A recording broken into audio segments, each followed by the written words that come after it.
రాగవర్ధనుడు మాధవి కోరిక వీలైనంత త్వరలో తీర్చడం కోసమని వెంటనే ఒక భటుడిని పిలిపించాడు.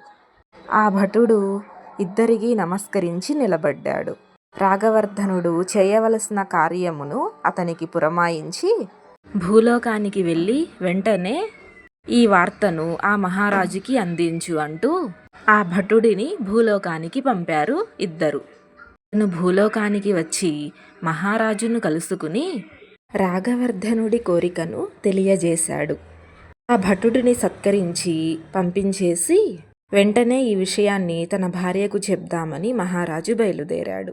విషయం విన్న మహారాణి మాలవిక ఎంతో ఆనందపడిపోయింది. ఎంతో ఉత్సాహాన్ని చూపింది. అప్పుడే భర్తతో పాటు ప్రయాణమై బయలుదేరింది. స్నేహితురాలిని చూడబోతున్నానన్న ఆనందం ఆమె కళ్ళల్లో తలుక్కుమంటున్నది. భటుడు ఇద్దరిని గంధర్వలోకానికి తీసుకుని వచ్చాడు. అక్కడ వారికి ఘన స్వాగతం లభించింది. వారి ఆదరణను చూసి మురిసిపోయారు భార్యాభర్తలు.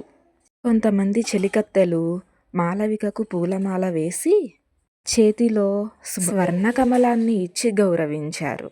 అక్కడి బాలబాలికలను కూడా ముద్దాడుతూ మాలవిక ముందుకు సాగింది. స్నేహితురాలిని కలిసి కౌగిలించుకున్నది. పూర్వపు సంగతులన్నీ గుర్తుకు రాగా ఆవిడ ఎంతో బాధపడిపోసాగింది. మాలవిక బాధను గమనించిన మాధవి పూర్వపు సంగతులు వదిలిపెట్టమని, ఈనాటి సంగతిని ఆస్వాదించమని పలికింది.